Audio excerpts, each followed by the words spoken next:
एक क्लिप देखिए। Crypto currency का काम करने वाले नौजवान को पुलिस ने अगवा किया और 9 करोड़ रुपए लूट लिए। एबीसीपी पुलिस ने बाइनेंस को खत लिख दिया है कि इस ट्रांजैक्शन को रिवर्स किया जाए। 25 दिसंबर को फोर के चौरंगी नॉर्थ कराची में एक हाउसिंग सोसाइटी में एक पुलिस मोबाइल और एक प्राइवेट गाड़ी पहुंची, जिसमें मौजूद अफराद ने अरसलान को अगवा किया और उसको मज़ार कायद के पास ले गए और फिर वहां पर उसके डिजिटल अकाउंट से 3,40,000 USDT अपने मुख्तलिफ अकाउंट में ट्रांसफर किए और उसके बाद उसे वहीं छोड़ा और फरार हो गए, जिसकी तहकीकात पुलिस ने शुरू की। 27 दिसंबर को क्रिप्टो करेंसी का काम करने वाले अरसलान ने वाकई का मुकदमा मंगोपीर थाने में दर्ज करवाया।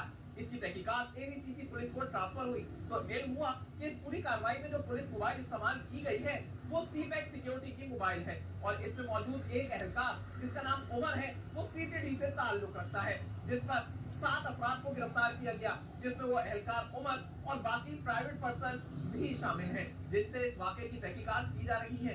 एबीसीसी पुलिस का ये कहना है कि उन्होंने डिजिटल करेंसी एक्सचेंज बाइनेंस को एक खत भी लिख दिया है, जिसमें उन्होंने ये कहा है कि इस तमाम तर की गई ट्रांजैक्शन को फ्रॉड तस्वुर करके इसे रिवर्स किया जाए। लेकिन अब देखना यह है कि क्या पैसे उसके वॉलेट में दोबारा आते भी हैं या नहीं।